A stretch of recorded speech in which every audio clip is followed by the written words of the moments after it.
And these people will stop at nothing. And yes, the Russians helped them last time. The Russians are helping them now. And you cover the White House. You know that the White House has said, don't brief the Congress. Don't even tell them in classified settings what the Russians are doing this time. A body language expert would have a field day analyzing that. He's like fucking giving her daggers. Oh my God. Yeah, I wonder what he thought he was doing. Like, it's like he was like, is that his attempt to be tough? Like to really enforce how serious this is? Like he's the bodyguard standing behind her.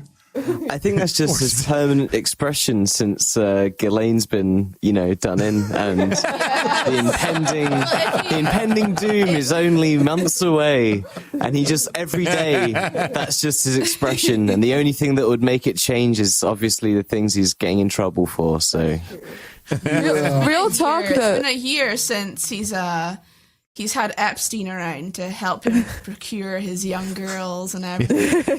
He's having withdrawals. Yeah. He's run out of blood, boys.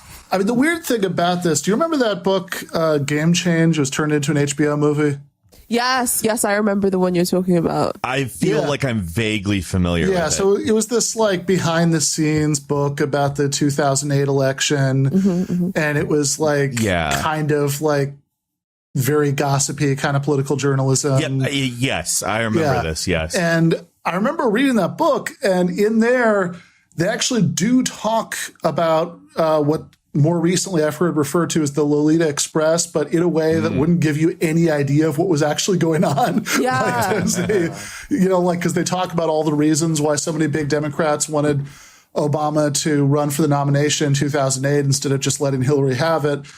People like Tom Daschle, and part of it was, Bill Clinton is really embarrassing himself and creating all these liabilities for Hillary by his personal behavior.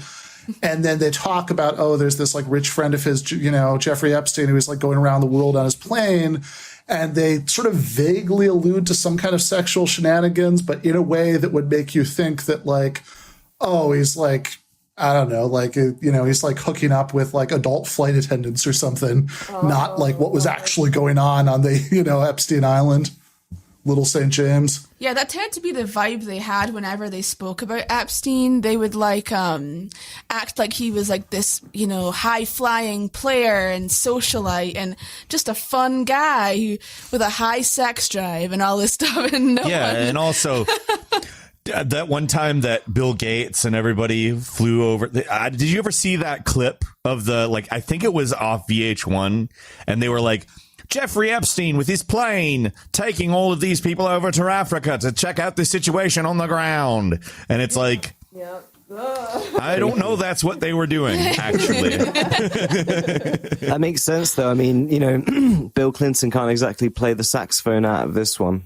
Yeah. There's no amount of charm and American dad sort of, jokes that you can do over the top of it to make it go away. Yeah. It's right there in the face. Also, Hillary, let's just go ahead and acknowledge that Hillary really sounds like a QAnon person, but she does. For the opposite. Yeah. She does.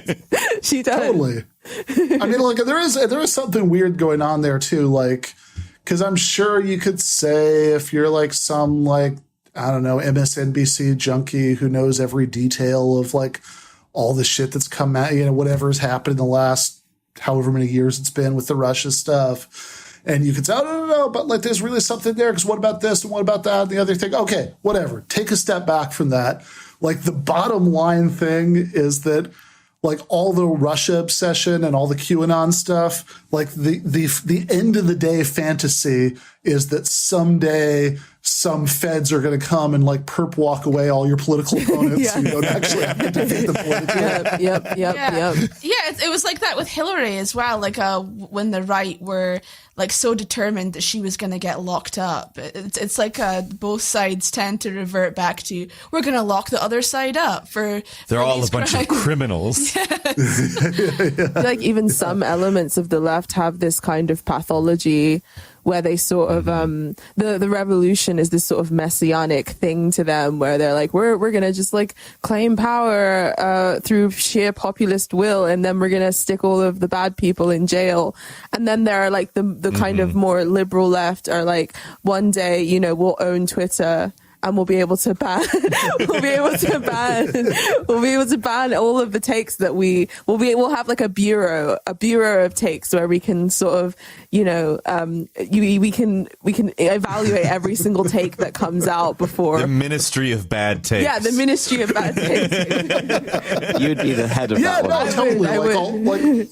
Like all of like the weird obsession by online leftists with gulags and, you know, guillotines and whatever. And it's like, some of it's funny. I've laughed at some of it, but like it's also. Oh, I laugh at plenty of it. It's just, there's a certain point where it turns into obvious obsession. Yeah. It's like, okay, but like, yeah, like the occasional joke about that, or it's kind of funny, but it's like this never-ending stream sometimes. Like, okay, something else is going on here, right? Yeah. Like you seem to be getting way too excited about this fantasy about punishing all of the bad people. It's basically an expression of political impotence, though, because the same thing happens whenever something bad happens to a right-wing figure. Like, I remember when Jordan Peterson was going through his hard time, people were kind of claiming it like it was their victory, like this random misfortune. Yeah, absolutely.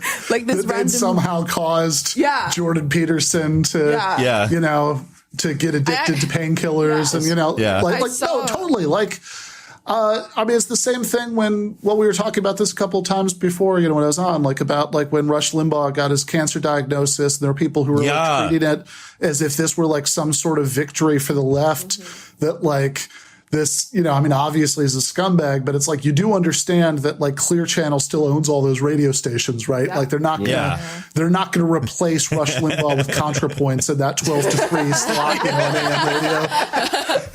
I actually saw people say that the reason why Jordan Peterson went into his coma was because Slavoj owned him so hard in the debate that it crushed him entirely and sent his life into a downward spiral. And the sentiment is funny, but I'm sure there are probably people, not true. Yeah, I'm sure it might have been his wife's cancer. Just gonna go ahead and say that. That might have been a bigger deal to him than being maybe a little in a debate with a Slovenian Marxist.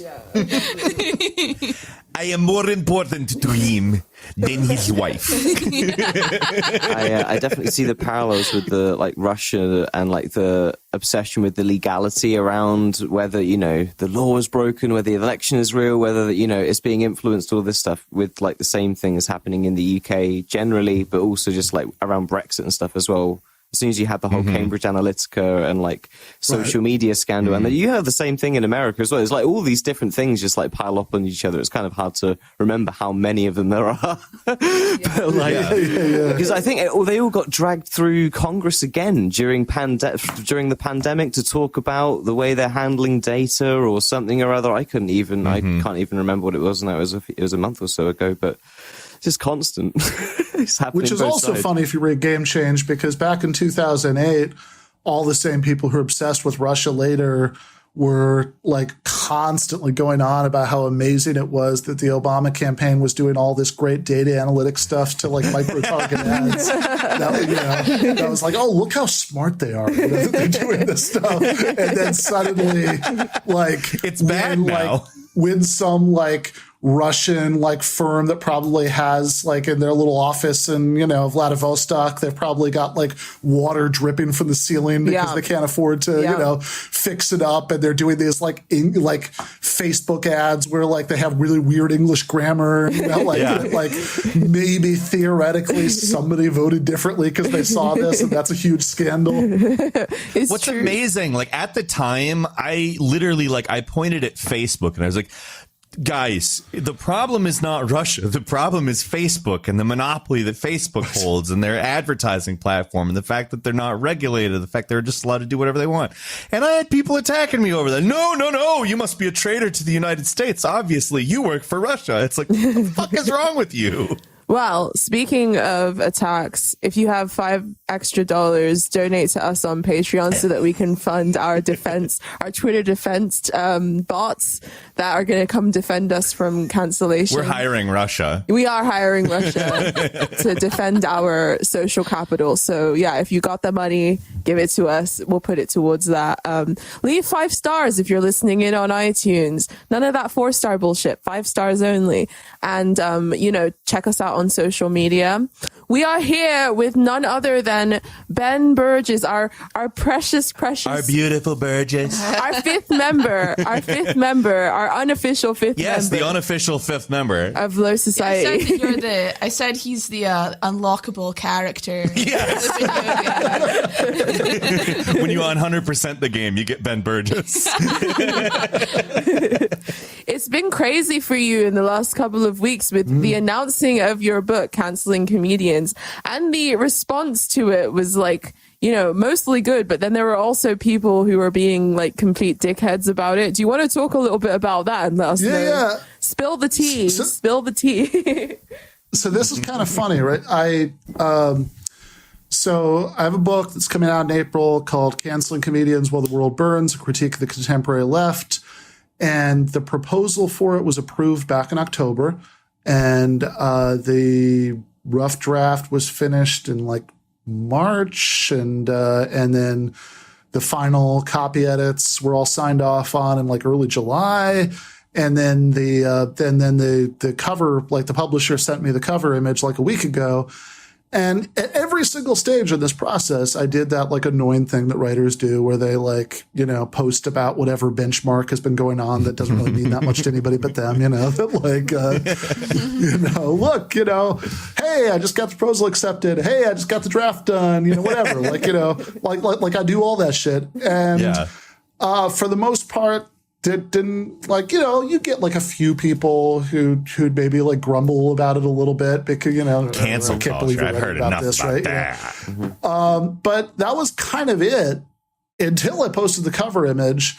And it became obvious that a lot of people reacting to that who had not seen any of those earlier posts between October and now, because this was definitely their first whiff that this book existed. Yeah. And which is particularly funny because it might have been because you put a photo alongside it and they're like they're picture minded brains, or like it's easier for them to understand a photo. They're like, suddenly I'm gonna latch on to this. Yeah. I didn't care about words, but there's a photo of this thing. Yeah, I mean, there's not even a picture on the cover. It's just like a big title, and then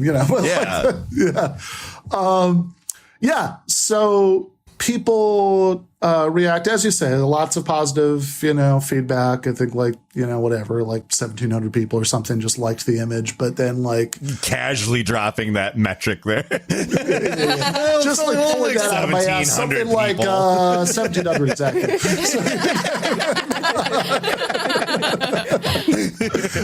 But then also, there were like dozens or hundreds, of people, who were bashing it, right? Again, like the part that seems funniest about this is that the information that they really have about it that they're using to attack it is the title, which has been out there since October. But but there's been a real like festival of it in the last week. I mean, honestly, like the only time I've actually experienced anything quite like it was back when the lockdown protests were happening, and I wrote an article for Jacobin that was called "The Left Can't Just Dismiss the Anti-Lockdown Protests," and like that was what that inspired was like very similar to what this inspired. What was that People reasoning? really didn't like that. What was their reasoning for being angry? I saw a lot of it. It seems like the biggest criticism that I saw was like just people being like, cancel culture isn't around anymore, so why are you talking about it? And here's the thing, even if that were true, like that's not a reason why you can't write a book on something. People write books on fucking World War II all the time. Yeah, exactly. They're not supposed to That do did that. end, yes. Yeah, it did You are end. right about it's that. over. But that's what I saw, which I thought was really stupid. Yeah. Also, it's not over. Yeah. That's such a dumb assertion.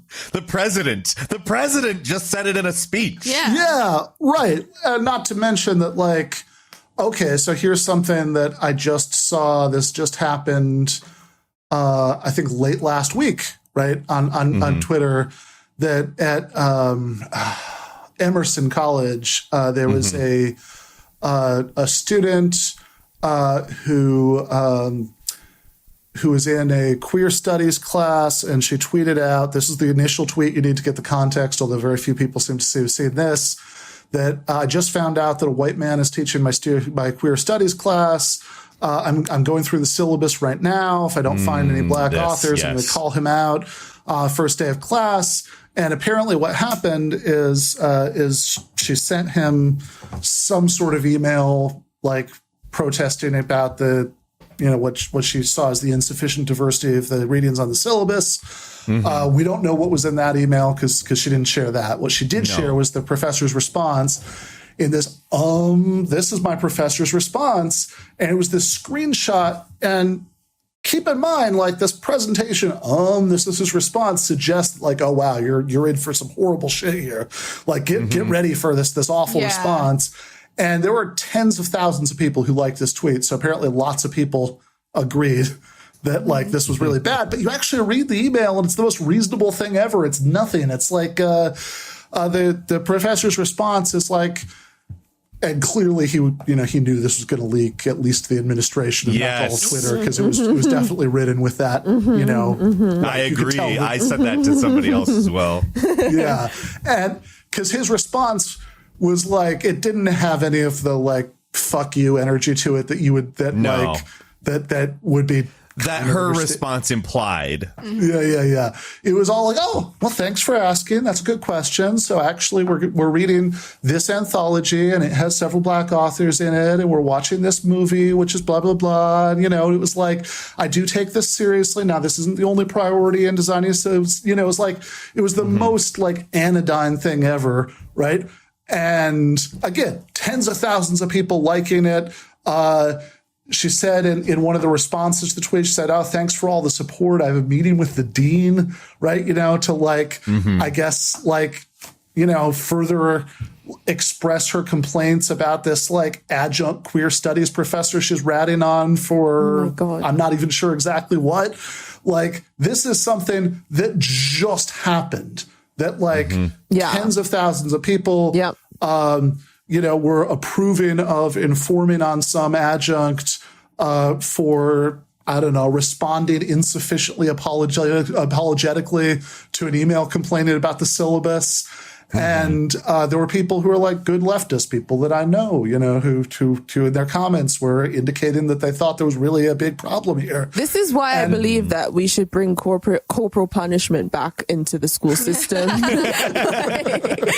This just happened, right? Like, Alex Morris just lost that primary in not insignificant part because of the college Democrats, like, sure, doing this like disinformation, dirty tricks thing, but like a disinformation, dirty tricks thing that only works because of this pervasive culture of moralistic outrage, and everybody's so acclimated to, to what Peter calls in his new video, right? The, panopticon is an app, right? This kind of like constant, like mutual surveillance and hair trigger denunciation, that happens online. And so it seems like that's something that just happened this last week.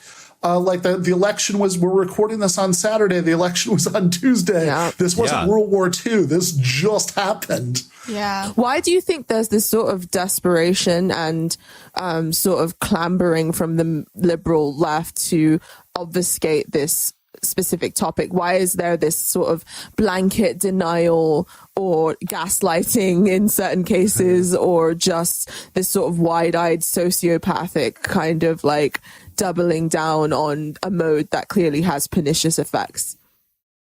Yeah. So, I mean, I think it's a couple things. I mean, part of it is that powerlessness, that because we are living in a time when the power gap between most people and the top of society is more severe than ever in some ways, right? That like even like electorally, right? You get like so few options that might reflect, what people are frustrated about.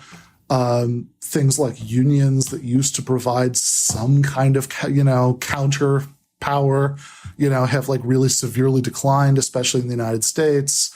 Also, just general neoliberal like economic speed up has led to people being like really atomized and dislocated from each other.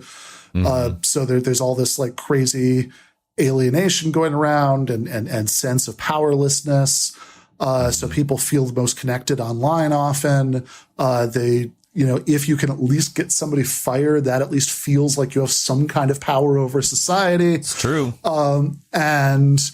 And so then when somebody comes around and says, no, don't do that, I don't like it, right? Then like it feels like, oh, fuck you. You're trying to like take away like the one thing I've got, and I think that's even like kind of understandable to a point. And then also, especially right now, because the right wing has been getting so much mileage out of weaponizing this issue. Donald Trump was talking about cancel culture at the RNC. Dave Rubin and Ben Shapiro and a couple of those other people are doing some event called CancelCon. Not even just the I'm right trying to get wing, invited though. to that. I want to be part of that badly. Not even just the right wing. Not even just the right wing, though, but also general kind of apolitical people are also incredibly disenfranchised by this mode, and a lot of them sort of begin to take on the sentiments of the right wing or feel frightened away from, exploring left politics because of this mode. This is sort of a thing that's become deeply associated with the left and like the mode of operation of the left. And, it's not that, the Dave Rubins of the world and the Donald Trumps of the world have definitely weaponized this, but a lot of the apolitical comedians that I listen to, people like Tim Dillon and, people like, the Joe Rogans and stuff. This is an issue that's constantly on their lips and that they're constantly sort of associating with the left. And a lot of them say things like, I would agree with a lot of the things that they say, other than the bullshit, like weird cultural affects that they try to enforce upon everyone. And I sympathize with that, because that's kind of the place where the vantage point that I look at politics through as well is this sympathy with the goals of the broader left, but an annoyance with the culture that surrounds certain areas of the left. They talk about it a lot because they have like friends that are directly like in the limelight of that conversation, like very, very vocally at the moment. Because people are canceling comedians while the world burns. Literally. Well, I mean, so He said the name. Yeah, I did it. they are, That but Leonardo DiCaprio meme where he's but no, I mean that's exactly the thing, right? That the reason that the Trumps and the Dave Rubins of the world can get so much mileage out of this is because so many people, just like regular apolitical people, are so annoyed by all of it. And so because this is something that everybody hates and it's widely associated with the left, so of course they're going to talk about it at the RNC. Why wouldn't they, right? Like, and then the thing that I find most frustrating is that you get this certain kind of reaction from a lot of leftists, like, oh my God, how could you even use these words? How can you talk about any kind of critique of cancel culture at a time when Trump is talking about cancel culture at the RNC? And it's like, this is the whole point, right? That like why we want you guys to knock this off, because like people like Noam Chomsky have been warning you for years and years, right? This stuff is a huge gift to the right.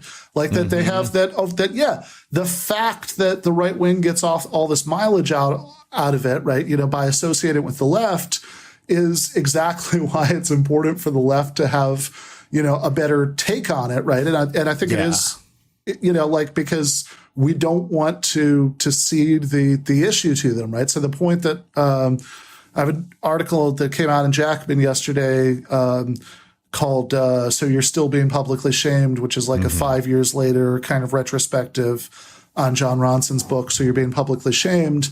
And, what I talk about in the book is that like one of the reasons I think the Ronson book is so helpful, right? Is that reading it becomes really clear really quickly that this isn't something that just like emerged like from like left-wing egalitarian political impulses. Yeah, exactly. Like the way that like the idiots at CancelCon who think that it like emerged out of, I don't know, cultural Bolshevism or whatever they think, right?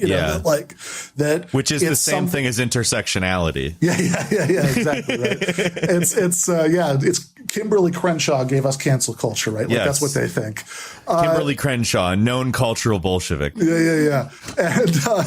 But like, it's like, no, this is a disease of neoliberalism. It's something that, and of course, because it's something that does have these larger sources, that it comes out of the way that these intentionally addictive social media platforms reward our worst impulses. It comes out of social atomization. It comes out of like general precariousness, at will employment. Like, so of course, this stuff infects the entire political spectrum, which you should expect it to. It'd be weird if it didn't, right? So there are all these examples where people, where the cancel mob thinks that it has some sort of progressive motivation. Yeah, that happens all the time. But there are also things like, the example from Peter's video, the barista who right-wing Twitter was getting fired for saying "fuck Trump," or there are examples like one of the main ones in the John Ronson book, which is about Lindsay Stone, who in 2012, she and her friend Jamie were working for a company that worked with adults with learning disabilities, and they're apparently very good at their jobs, right? I mean, like all the clients, their parents really loved them. They made them, they like took the clients bowling and got the company to buy a karaoke system. They were a big hit. But on their off hours, they would like fuck around and like take pictures of each other doing jokey things like smoking in front of non-smoking signs. And, like a human being you might actually like to hang out with would. And what? You mean people do fun things? And so they were on this organization had like a field trip to DC. And so on their off hours, they were at Arlington National Cemetery. So they took one of these pictures. Jamie took of Lindsay standing in front of a sign that said "Silence and Respect," like pretending like she was shouting. And I remember the picture actually pretty well. And then the God knows, like 200 people or whatever she was friends with on Facebook were the only people who were supposed to see it, but it got out, and then within a few weeks, people who were, this wasn't the left canceling Lindsay Stone. These were like ultra patriotic conservatives, who were posting stuff about how she's like a dumb fat feminist who should rot in hell and, be expelled from the country. And there was like a Fire Lindsay Stone Facebook page with 19,000 likes. And then the day after it was created, the day after it got out right to the public, she was fired. And it's the best thing about that is if you go back and look at the messages from people who were yelling at Lindsay Stone on social media in 2012, it's exactly the same stuff you see 20 times a week now, right down to the no one is really canceled part, with people saying like, oh, don't try to make her into a martyr. Within 6 months, nobody's even going to remember this. She'll be fine. Right. Yep. Yeah, sociopathic, kind of Do you remember the Justine Sacco? I was going to bring that up. Yeah, has Justine landed? Yeah. One of the other main examples from Ronson's book. Justine Sacco, who was on her way to a flight to Cape Town, South Africa for the U.S. She tweeted this joke about like, oh, I'm going to Africa, I'm not going to get AIDS though because I'm white, which is like a dumb, awkwardly worded joke that she thought of as making fun of racism. She actually comes from a family of her family supported the ANC during apartheid, right? She comes from that background. So she thought of it as like doing this sort of South Parky kind of edgy, making fun of racism. Yeah.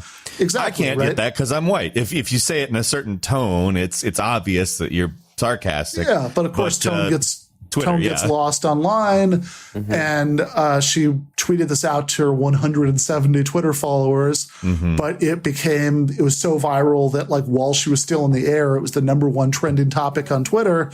And everybody, interpreted it as racist. And she was fired. And this is one of my favorite, like these examples are so good because we constantly hear this thing now that I think you could just do a Twitter search for some of these phrases and find 200 people a week say these things. That I did. You watched my video. Cancel culture is just a complaint of rich and powerful celebrities who don't like being criticized, right? This is the narrative we constantly hear from progressives. But hey, Lindsay Stone wasn't rich and powerful, right? The only reason anybody knows who her name is, is because she was canceled. Justine Sacco wasn't rich and powerful. She had a good, upper middle class PR job at that point in her life. She obviously lost it right away when this happened. But, and there were rumors going on at the time that she was a South African diamond mine heiress, but actually her, she was raised by a single mother who worked as a flight attendant. That's these people aren't powerful in any way. They're not celebrities. We only know who they are because this happened to them, and we only know mostly we remember that it happened to them because it's in John Ronson's book. Because they whoever that barista was, who was fired for saying fuck Trump. It's I don't know her name. I don't. I'm sure most people don't. I'm sure most people don't know the names of most of these people, but it's this constant catch-22 because if you do know somebody's name, then, they're a powerful celebrity who will be fine, and they're just whining. And why are you? And also, they benefited from this for sure. Yeah, of course, right? Why are you whining about this powerful celebrity who's just fine? But of course, if you don't know their name, then they're not going to be brought up as an example. It's all this thing with the Harper's letter, which look, I think the whole exercise was a little silly in that just doing a letter to be hey, open letter, here's a social problem, we're against it existing. Right? It's basically a change.org petition was what we call it. It's a change.org position to get general cultural trends to not exist, which is, okay, whatever. I mean, basically what happens on change.org all the time, but. Fair enough, right? But of course, the difference between it and every change.org petition you've never heard of is that it was signed by a bunch of famous people because if you're actually doing a professional attempt to put out an open letter to call attention to something, that's what you do. Exactly. You get a bunch of names you think people will recognize to sign the letter to call attention to it. Because if you don't, nobody's going to read it. But of course, if you do, this allows everybody who wants to dismiss the complaint about cancel culture to say, "Oh, see, look at all of these rich, famous people who are complaining here." So clearly, even if they say in the letter that they're primarily concerned about powerless people who can get fired in the dark, whatever, they must be lying. They must just be complaining about people criticizing them, and it's such a perfect prepackaged response for people who want to dismiss it. Another really annoying thing that sort of is emerging from the recesses of that kind of side of the liberal left is vote shaming as well, which is obviously kind of a new, well, it's not new, but I mean, it's kind of, it's more present now because of the election that's going on. And, people are going around scolding others about their choice to vote or not to vote, who specifically they want to vote for, their stance on electoral politics in general. And it's just sort of created this really messy and contentious discourse. And even especially when it comes to minorities, and I've noticed is there's this weird, if you don't vote for Biden, you're not black, according to Biden himself.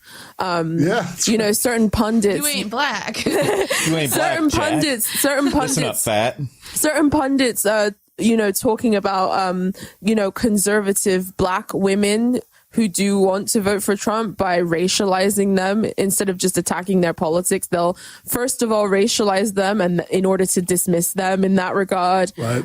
Just really mean, underhanded stuff. And it's like, if you're trying to make the case for somebody to vote for someone, why are you bullying them? Like, why are you being a complete asshole? Why are you not talking about how it would benefit them? Why is that? Deplorables? Remember? The basket of deplorables. Remember how successful that exactly, worked? Such a good exactly. strategy. But that's sort of The how best strategy. It works so well. And liberals always have like that impulse to do that. Like even in 2008, there was something like really similar with Obama. The thing about the people clinging to their God and their guns and whatever he said, like, which like in 2008, it was fine because, you know, I mean, the world economy had just melted down under the Republicans' watch. Like Obama was very charismatic. He was going to win no matter what, right? But that was like a thing for 5 minutes, you know, because they'd said that, which was basically the 2016 Hillary comment, right? And it's such a weird thing, right? Like I feel like I've seen way more of this from starting in like 2016 than I ever did before, especially like people getting mad at Republican voters. Like that feels kind of new to me, right? That like even in like 2004, when like liberals were like certainly very obsessed with the election and you know, getting Kerry and get rid of Bush and, you know, and they were very emotionally invested in it.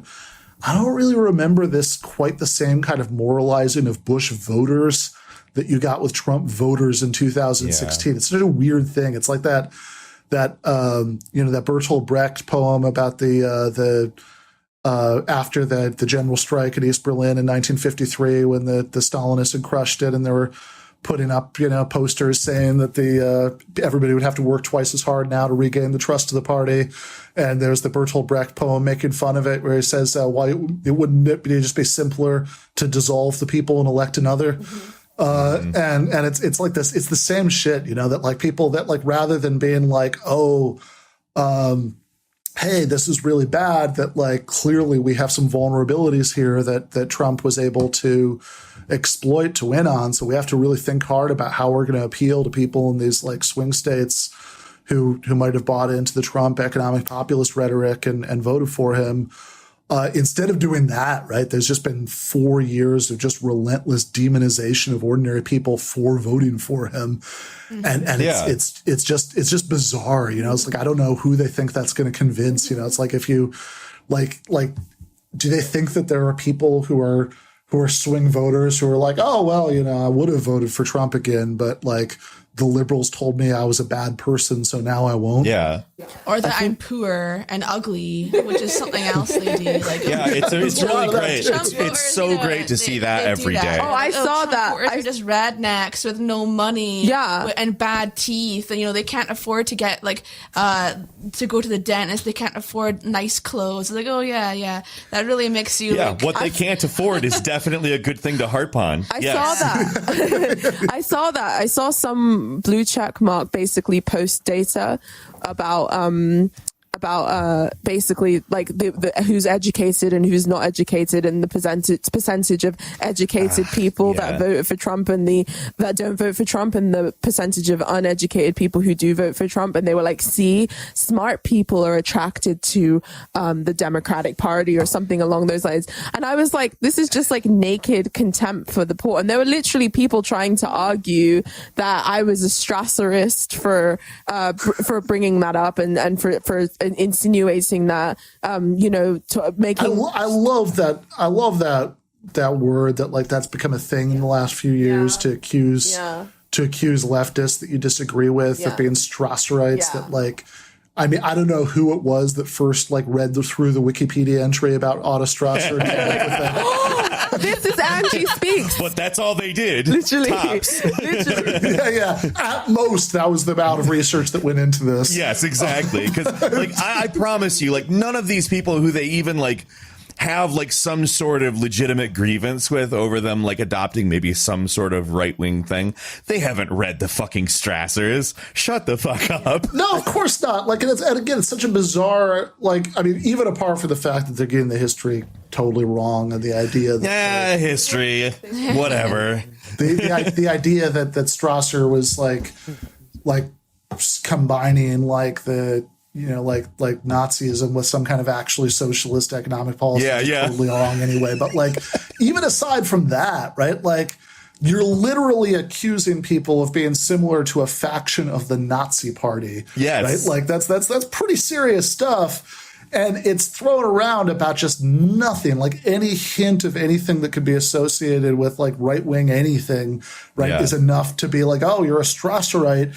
And I remember like after that Peterson, Zizek debate, that I listened to the episode of the Red Scare podcast that was after that, right? So it was the Red Scare hosts, Anna and Dasha, and they also had Amber Lee Frost on it, and whatever. Like I have disagreements with some of these people about some issues, but like also I remember thinking this is hilarious because that episode, like if you take seriously the people on Twitter who throw around this accusation, Strasserite, right? This is like the Strasserite Central Committee meeting, and and over the course of the episode, since they were talking about Jordan Peterson, and the alleged Canadian pro-down law or whatever, and everybody on there agreed that it would be totally obnoxious for him not to use the preferred pronouns of students in his classes at the University of Toronto.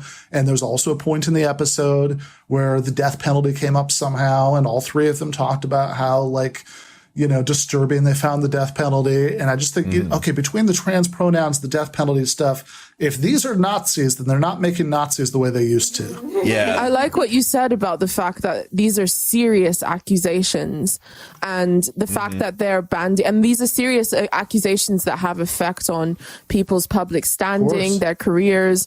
And that's kind of the reason why I get quite up in arms about it, because it seems so casual, the way that and nobody really questions the effect that this sort of smearing has, especially if you're saying something that falls outside the line of what they deem acceptable. You're basically fair game for whatever they want to throw at you. Yeah, like even even like the class reductionist thing, never mind calling somebody a Nazi, like that there's still there's still an accusation there. Like what that means, if it means anything, is that you're like indifferent to, or maybe even hostile to, efforts to counter, racism and sexism and the rest of these things. And so like, God, just the way that like, that's like just tossed around. Like, it's like as if it were just this like totally cool, like mild critique of somebody. Yeah. Right? It's the leftist like, way of calling someone a racist, basically. It is. I think more or less. I think you have to be like more charitable to just general people, and because like the internet is like a really amazing invention. It really is. It's all brought us together. It's like the reason for like the Arab Spring and like all of these amazing other political things that have, happened throughout time, especially in the last 20 years. But in the last 20 years, we've also like had crisis after war after pointless war. And then at the same time, all of the conversation around this has been taken from the physical, like human space and into this abstract online space where people have an amount of anonymity, and like they can just kind of say, you're a Nazi, you're a Strasserite, you're a fascist because you don't agree with what I think. And it's not just that. I think the emotion behind them saying that, again, I'm being charitable. I feel like I'm trying to be very charitable in the last two episodes. Comes from like it comes from a good place of like, we're in crisis. Like, there's wars. We're fucked. You're the only one here that doesn't have fucking Twitter, which is why you can be charitable about it. Yeah, that's why you're able to be so shady. They have good hearts and they're coming. No. I'm just trying to pick apart like that logic in a nice way, and like in a way that's not trying to rip these people an asshole. It's right. I mean, it is. I mean, as incredibly annoying and aggravating as it is, right? I mean, some of it does come from an understandable place, right? Like you have all this. I mean, it's the same reason that after the murder of George Floyd and all the unrest that happened, if anything would reorient leftists to like real world politics, that would be it, right? That like there's all this. All these people are on the streets in this unprecedented way, and there seems to be some kind of opening for reforming the police in some way, right? That would open up after that. but just the opposite happened, right? You had this like renewed like real zest for finding like new things to cancel people over and new like weird symbolic battles to fight. Like to the point that like one of my favorite examples is like my my mother has gotten really into bird watching in her retirement, and she said there's like in the that like there's this push among bird watchers to rename this like kind of warbler that's like named after a Confederate general, and it's like you just imagine somebody like searching through all the different names of obscure kind of birds to like find something that they can rename so they can have done something, right? Look at us, we're doing something, and like that example, it's at least innocent, right? It's fine, right? But it's like also but it's like that's the culture getting to the old. Yeah, totally. Yeah, right. it is. Yeah, what's the average age of bird watchers? Absolutely. Yeah, that's not a like these kids are getting out of control concern anymore. That's what. But here's the thing, though. I feel like some of this like internet pathology, this sort of mimetic hazard, is spreading into reality.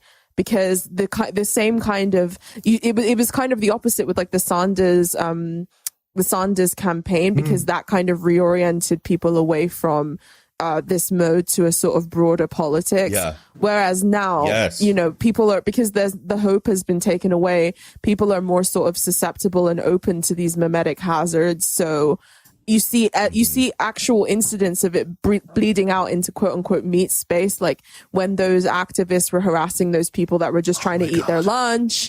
It was like Twitter IRL basically, and you're seeing more and more. Totally. Yeah. That was so mad. Yeah, that was Twitter. That was like an artist depiction of what goes on in Twitter. Literally. Like conceived as something happening in IRL. Just this like crowd of belligerent people like pressed up against, and some of them like leaning forward to yell at, and everybody chanting, white silence is violence, white silence is violence, because what it looks like is these two women are like outdoors, like at this restaurant eating, and one of them has their fist up in the air, and so they're like yelling at the other one for not doing it. It too? And it's such, you're not going to do it. Yeah, too? it's such a perfect representation of it, because like, oh yes, aside from the fact that this is the worst possible strategy for getting people to support what you're doing is like flipping out and screaming at random civilians for not like doing some symbolic gesture of support.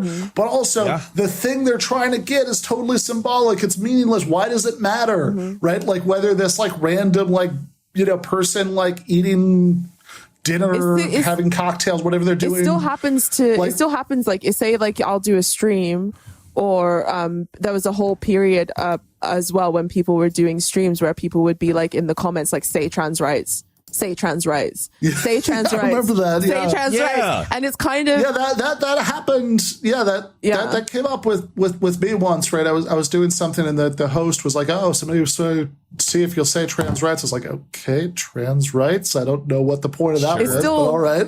It still happens to me to this day where people will DM me vague like questions and be like, "What are your opinions on trans rights, Angie?" And I'm like, "Is this a trap? Is this some kind of interrogation?" I should hope that, given like all of the other things that I say, and also the fact that I have said, things about trans issues, that you would know that I wouldn't have to say this bizarre slogan, this symbolic and what shibboleth. Is you saying the shibboleth supposed to do? Right? Exactly. It's like nothing. I think in their mind, that's the problem. Because I used to be, believe it or not, I was once a college campus SJW, as my hair would tell you. I used to have that fervor in my blood, and I think that the reason that people do it is Jake's there like smiling because he had to live through all of that. Yeah, Jake has got quite a mischievous smile. He had to live.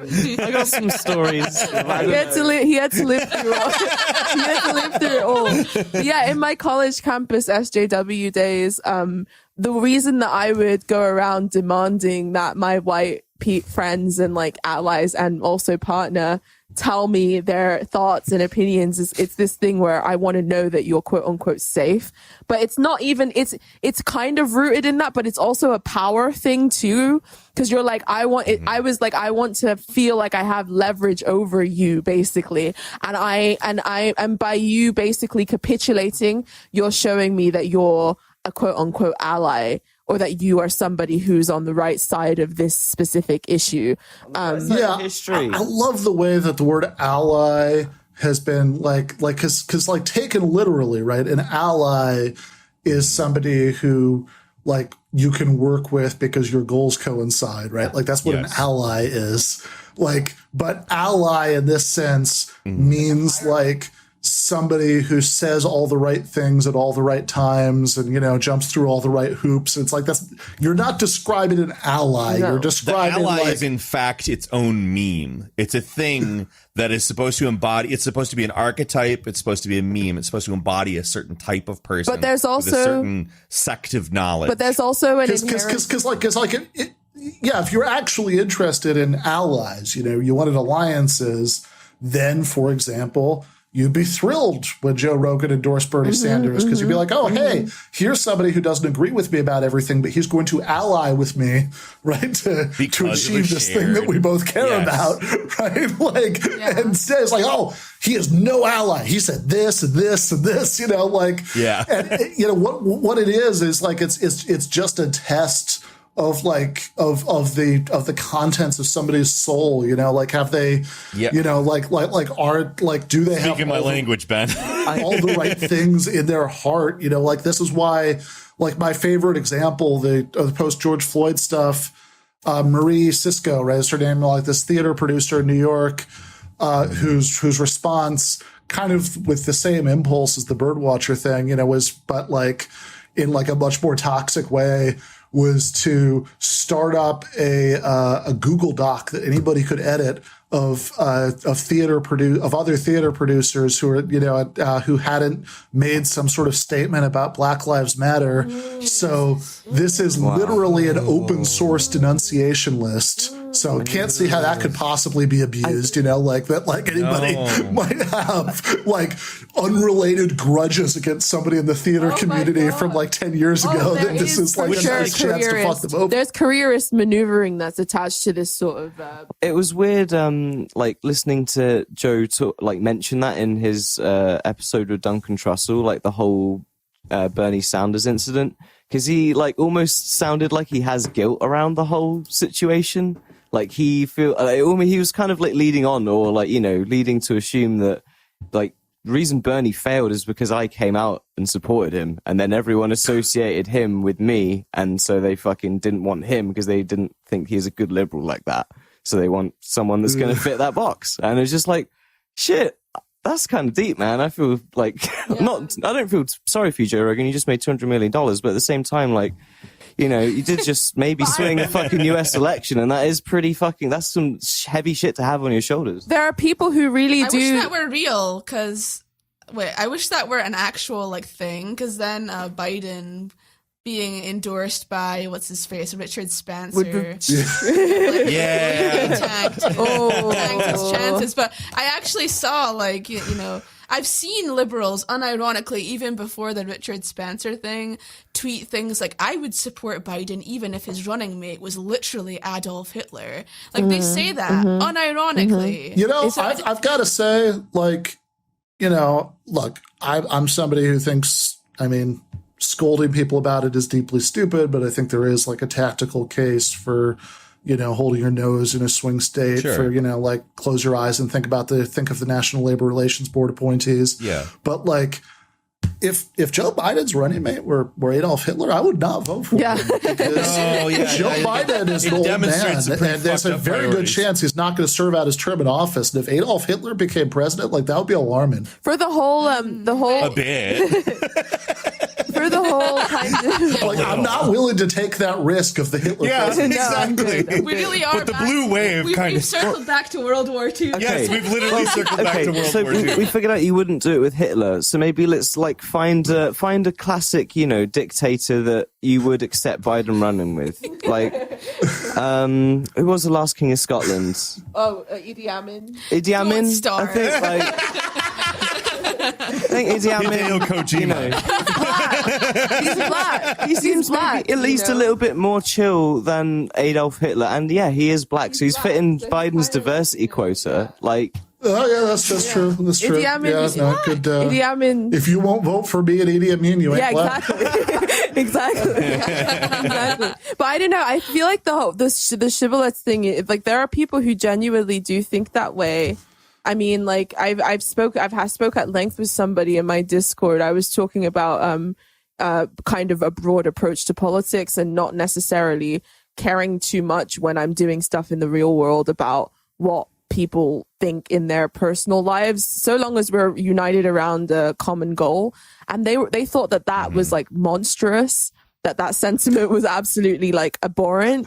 And they were like, because I was talking about like union meetings that I've been to, and like tenants union things and blah blah blah. And they were like, well, what if someone in there is like transphobic? And I'm like, well, it doesn't tend to come up. Nobody really like.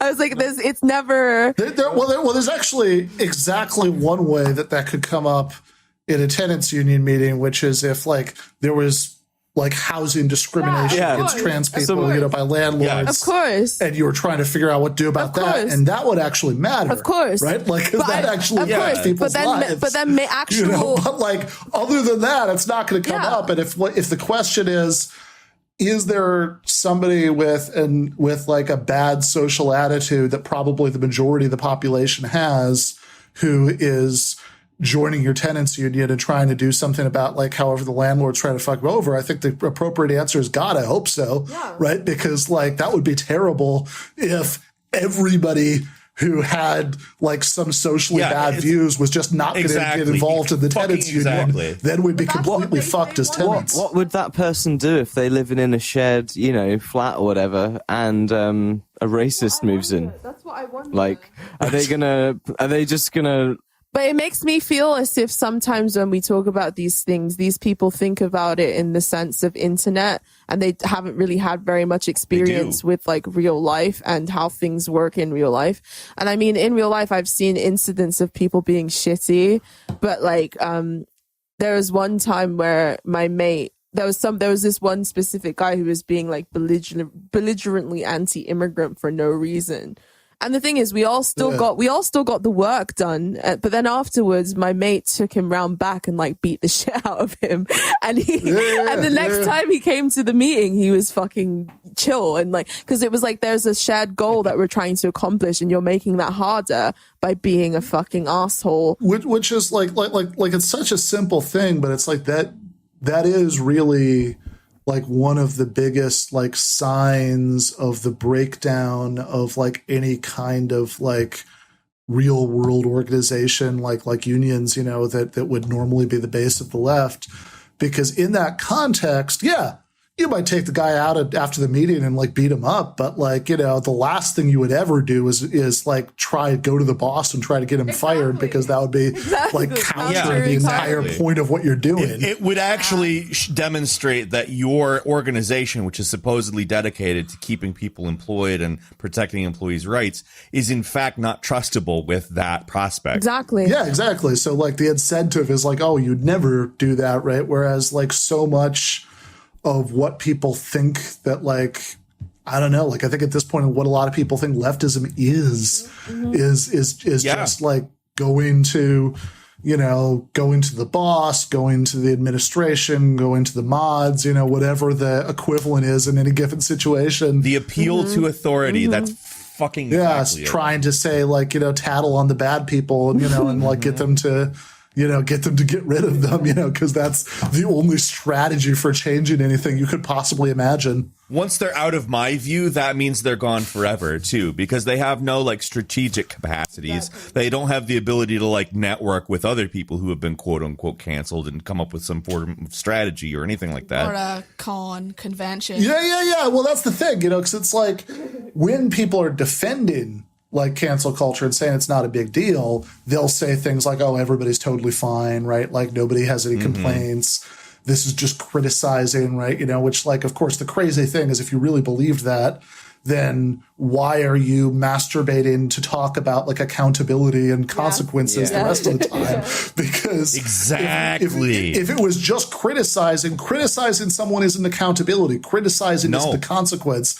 Because like if all it was criticism, you'd be just like, okay, you have a criticism, I disagree. Okay, right? Like that would be all right. Well, that's it. Our interaction is over. Yeah, exactly. That would be nothing, right? Especially online. Like you must, especially online with figures who are pundits and things like that. People have this sort of consumer mentality around them.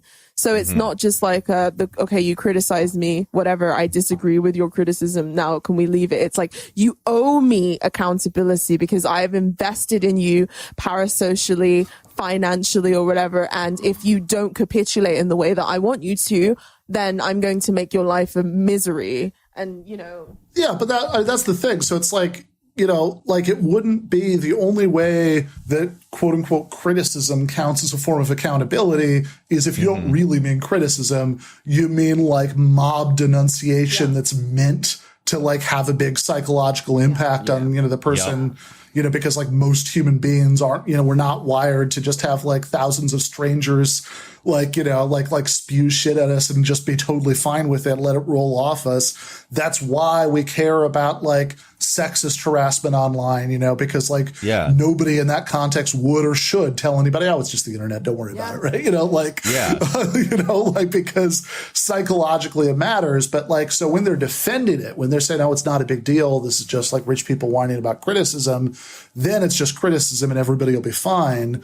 But then in these other contexts, like you say, they almost treat it as if they believed that like people were being literally canceled. Like, when you got them, banned from Twitter or fired from their job or whatever, they just like ceased to exist in the world. Exactly. And you no longer had to worry about what that was going to influence them to do in the future. They just Avengers Endgame and just start like disappearing. Canceling is literally, So it's exactly. I got a question for you then, Ben. Like, we all obviously, disagree with cancel culture and we don't think it's a good practice and everything like that. But do you have a comedian that you're enjoying the lack of presence from?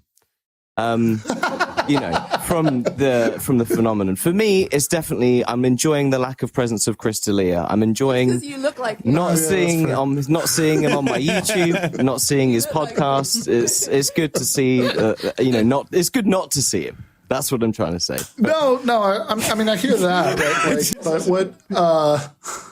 Although I have to say, one of the things I find most annoying about like the Comedy Wars aspect of this stuff is precisely that in most cases you don't even get to enjoy their non-presence.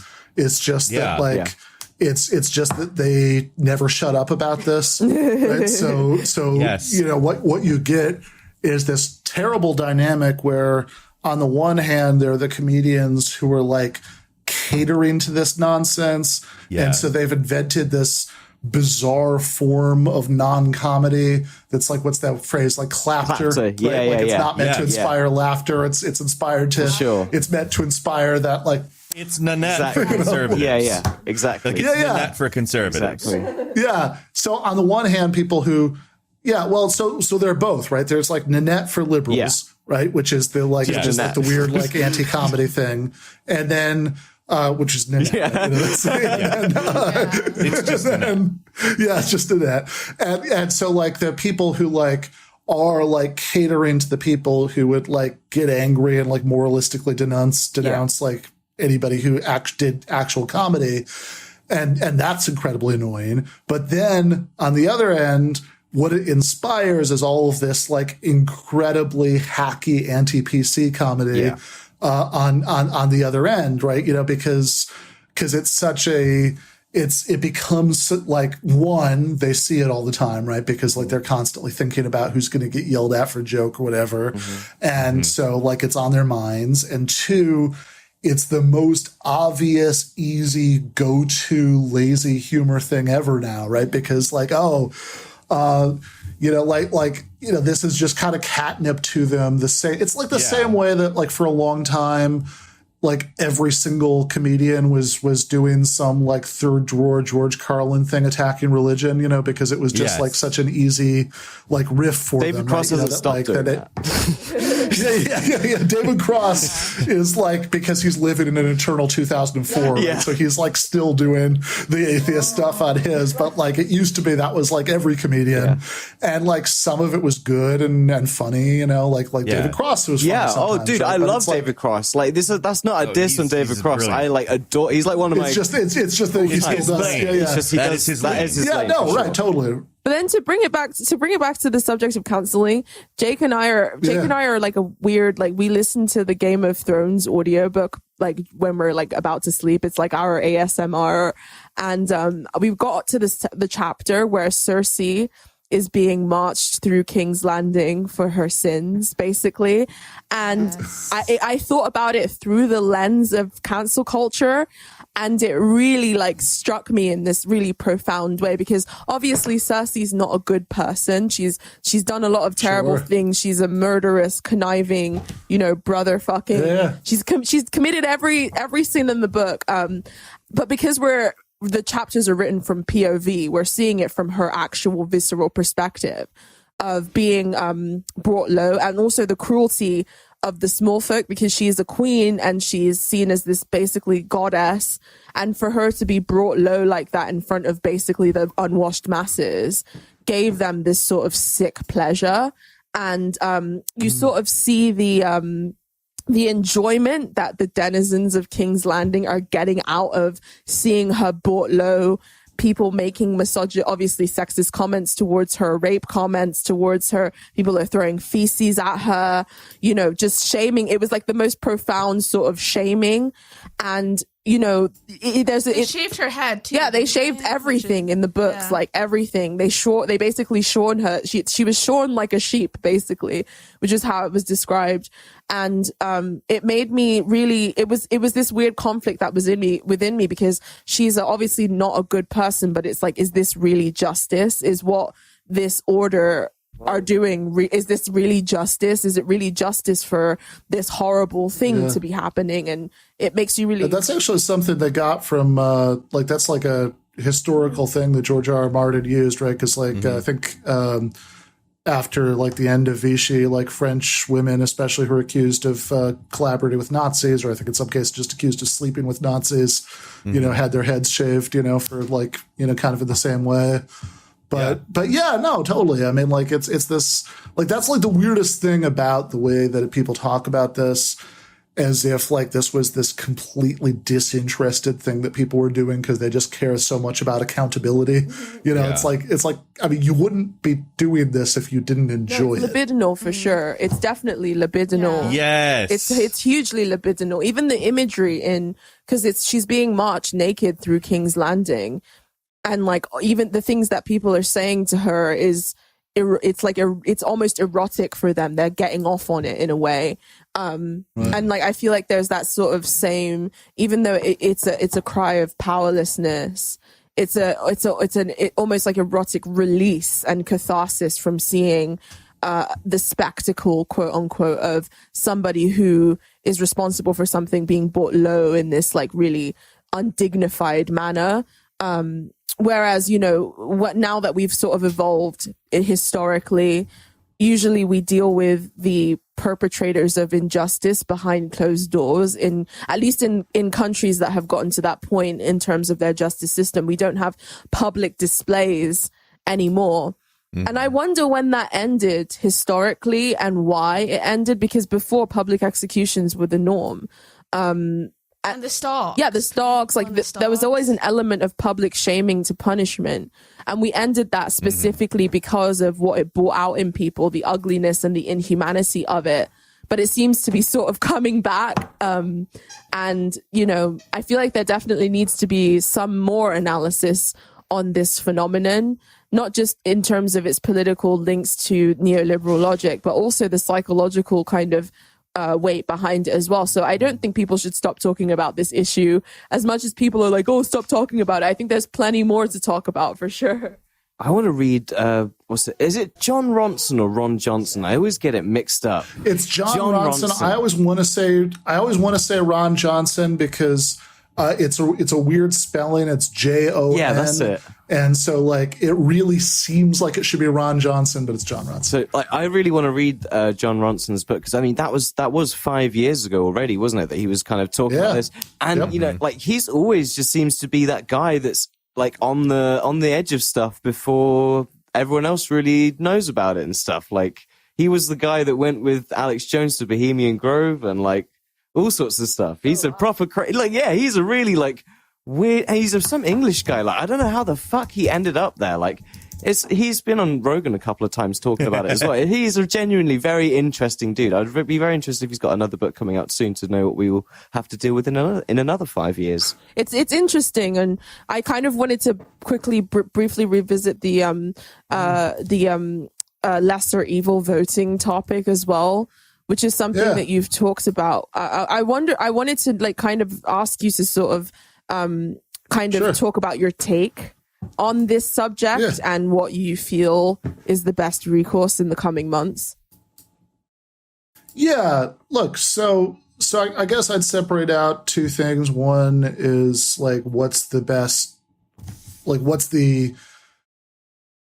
if somebody wants my tactical advice, what would it be, right? That's one question. And then the other question is like, what's the utility of like screaming at people for like having a different take on that, right? You know, like, cause I think way too often we just merge those questions together. And so like we treat them like it's the same thing. Like it's like the issue is like, should you vote for third party or not vote or whatever, or should you like do this like hysterical moralism about people doing the first thing as if like those are the only options, which I find really weird, right? Because like for one thing, if your goal is to get people to vote for Biden, I can't imagine like a less effective way of doing that than doing this like weird like moralistic scolding of people who don't and telling them that they're privileged and they're terrible people, because like just I don't know. I mean, it just sort of seems like an alien who'd been around human beings for 5 minutes would know that was going to be counterproductive. That like most people are going to respond to being scolded in that way. I get the feeling an alien would walk in and pull the community fire pizza thing. I think it just fucking like right back out. Yeah, I mean, so not going to spend the 5 minutes is what I'm getting at. They're shaming on each other over this stuff that seems like they should be talking. Never mind. Yeah. So I mean, I think that I'm not interested in like yelling at anybody for disagreeing or whatever, but I do think that I think that people make a mistake in both directions in making it too much of a moral issue, right? Like, are you going to do you like really moralizing like what individuals do in the voting booth, and the like ultra left version of this, I think, is saying like, oh, you're like you're a sellout. You're doing, like you're like a scab almost, right? Like, if you're like voting for like the bad politician, voting for a centrist Democrat, and then like the liberal version of this, we see much more often, and whatever. I mean, I remember there was a South Park episode about this in 2004. When Kyle or Stan or one of them is driven out of town for not being willing to There's vote. A couple episodes. There's the vote or die, vote or die, and then there's the vote or die. giant douche or turd sandwich one, which Yeah. Okay, I might have conflated those. Oh no, they might be the same one. Actually, yeah, I'm not sure.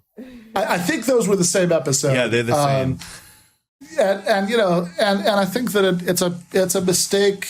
I think it's a mistake in both directions. I think you shouldn't see it as like a moral issue. You should just see it as a tactical issue. That say, okay, well, both of these people are obviously not representing our interests. I mean, you can't have an honest discussion about it if you don't start there, right? You have to have a realistic assessment of like who everybody is in the situation. And, Joe Biden is the guy who, 5 years ago, he was still bragging about, writing the crime bill or whatever, right? Like that was a year ago. I was on. It's probably like a year ago. It was, right? it was, I could specifically cite the date. It was June 19th.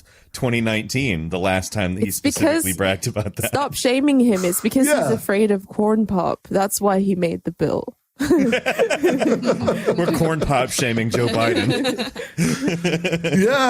I mean, so Joe Biden is who he is, right? These are both obviously people who don't represent like the interests of working class people, to put it mildly.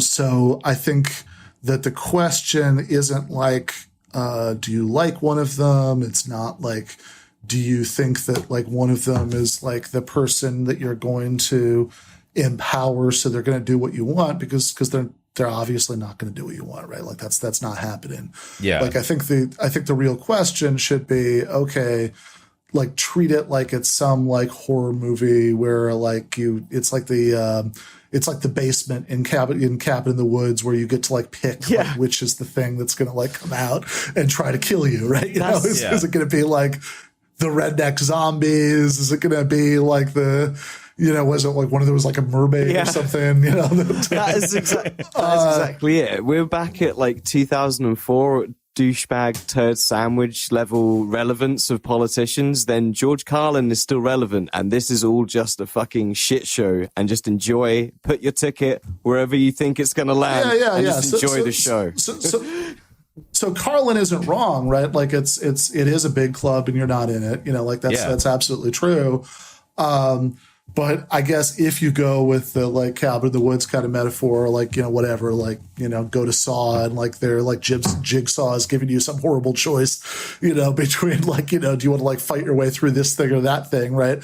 Like instead of seeing it as a moral choice, what you should just do is say, okay, like which one of these do I think that me and my friends have a better chance of fighting their way out of? And just think about it like that, right? That like obviously like, these are, like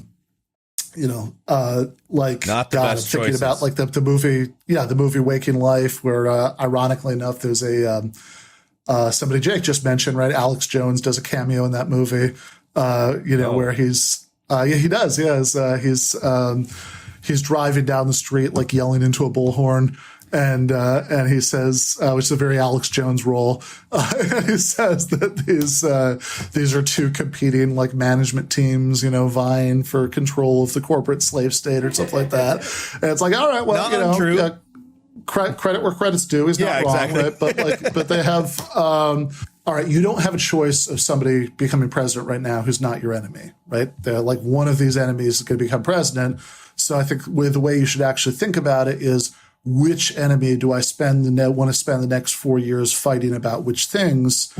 And I think you can make a rational choice there. And I would, and I think that somebody that like, okay, like Trump mentioned the National Labor Relations Board earlier, right? Trump is going to appoint people to the NLRB who are like on lifelong quests to like eliminate the existence of public sector unions. That like, this is something that's their agenda in life. Now, Biden is obviously not like, representative of the working class. He doesn't have a best interest at heart, but he represents a different strategy for managing capitalism. And he's not going to appoint people to the NLRB who are going to try to completely wipe out public sector unions. He's going to appoint Democrats who are going to rule differently on different things than Republican appointees are going to, because it's a less directly aggressive ruling class strategy. They're not going to try to just eliminate the existence of what collective bargaining still exists. They're going to try to like undermine it and pacify it in different ways, right? But they're not going to try to just eliminate it. It's true. Well, what was your sign again?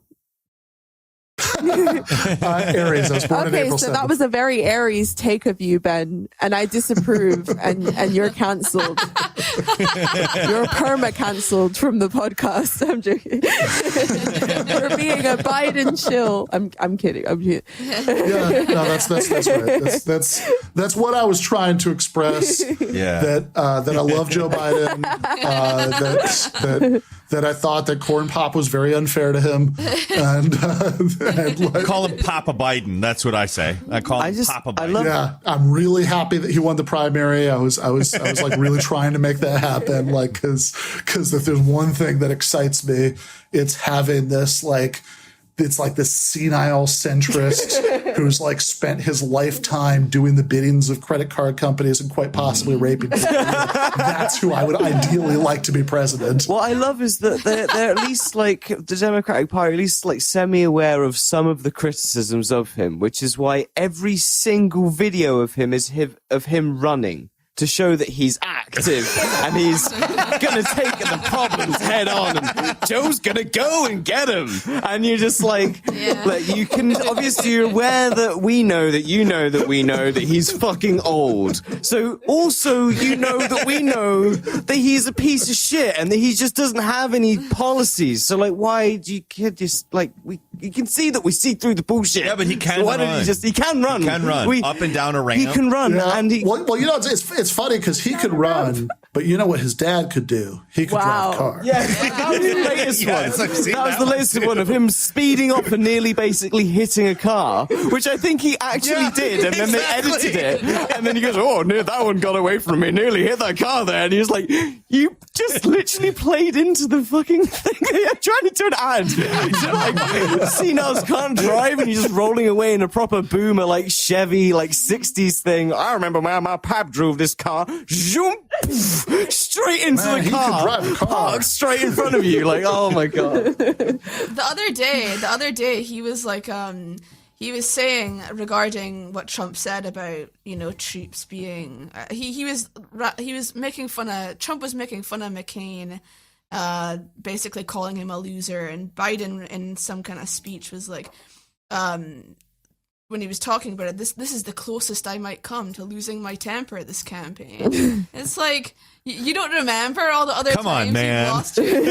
he's lost his temper so many times. Like he called that one guy fat. Just listen up, fat. Yeah. Just Yeah. He called the other totally person a was gonna do, dog-faced like- pony soldier. Yeah. And the guy he called fat, like, did he also like challenge him to a push-up contest? Push-up Remember that, contest, an IQ He test. said that he was too old to vote for him as well, Yeah. which is really funny coming from Biden. Yeah. Yeah, just He told him what he Yeah. had heard on MSNBC. He was like, I heard this on MSNBC. He's like, you didn't hear that on MSNBC. Yeah, which is actually awesome that like his confidence about MSNBC. Yeah. I feel like if it was me, I wouldn't be telling you what MSNBC Like, no, for you sure didn't hear that at puts on. MSNBC. They're never going to like say anything bad about me on MSNBC. Yeah. Like those are my friends. I know what they're saying about me for the next month. Yes. I've got a key. They let me in over the weekends. Well, Yeah, no, it's amazing. I love. I'm actually like super pissed that we might not be getting like the Biden Trump debate because I like that was know. supposed to I be. want the debate more than anything. Like I was, like I just like back in February, the world was so much better in every way. We didn't have an apocalypse plague, and Michael Brooks was still alive. I was in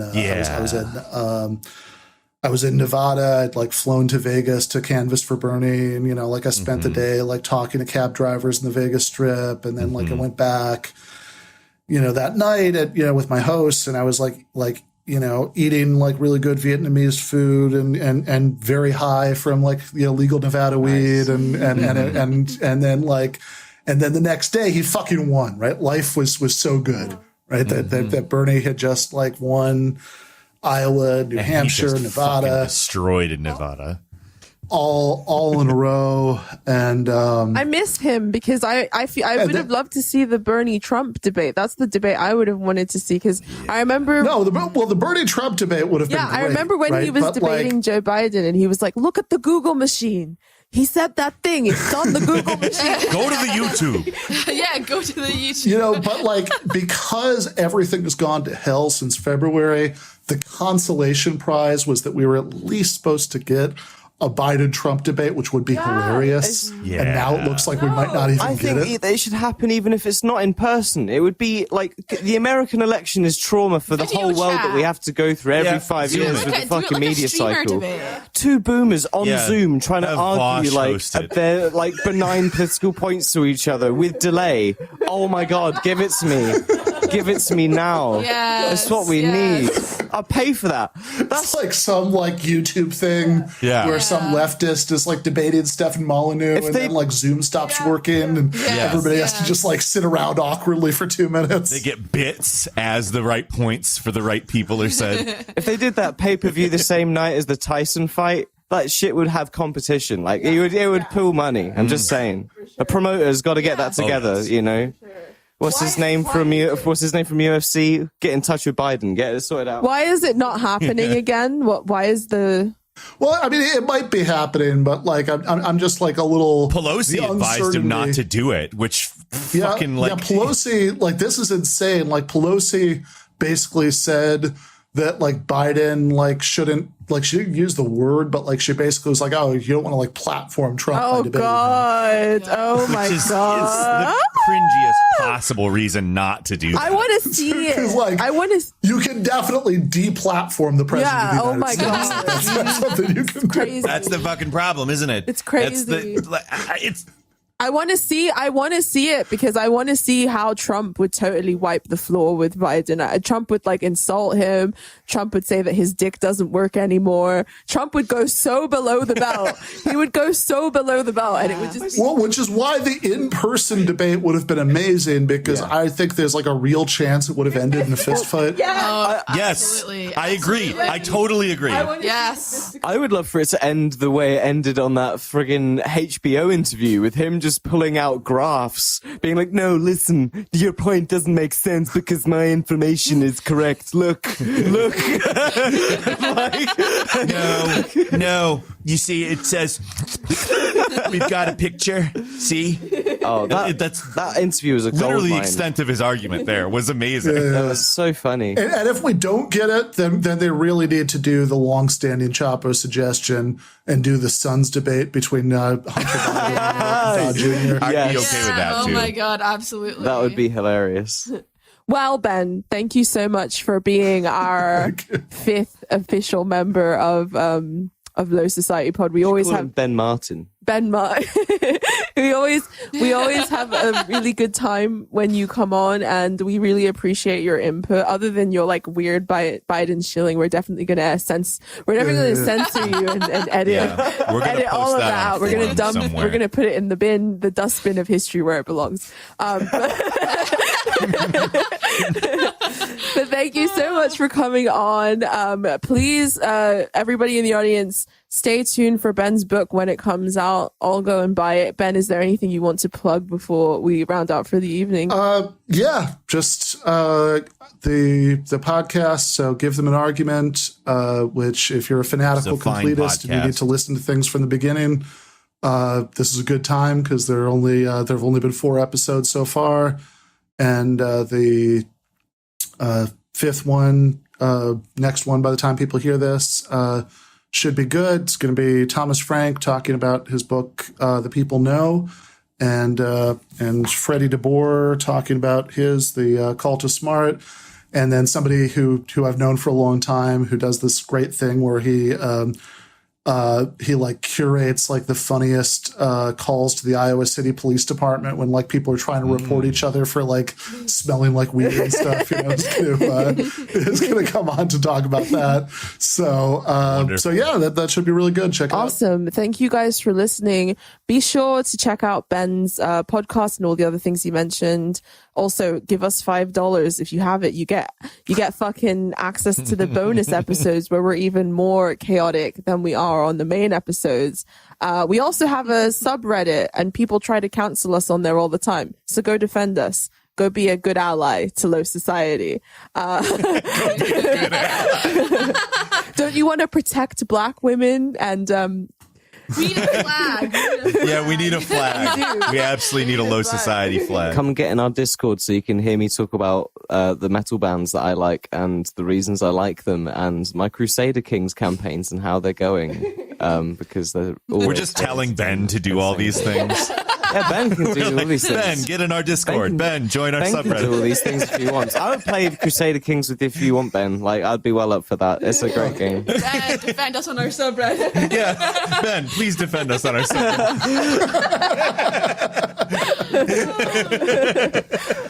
I mean, I defended you to Vosh. You like, did. I That was points for so that. sweet. Yeah, you Thank do. Big you. point.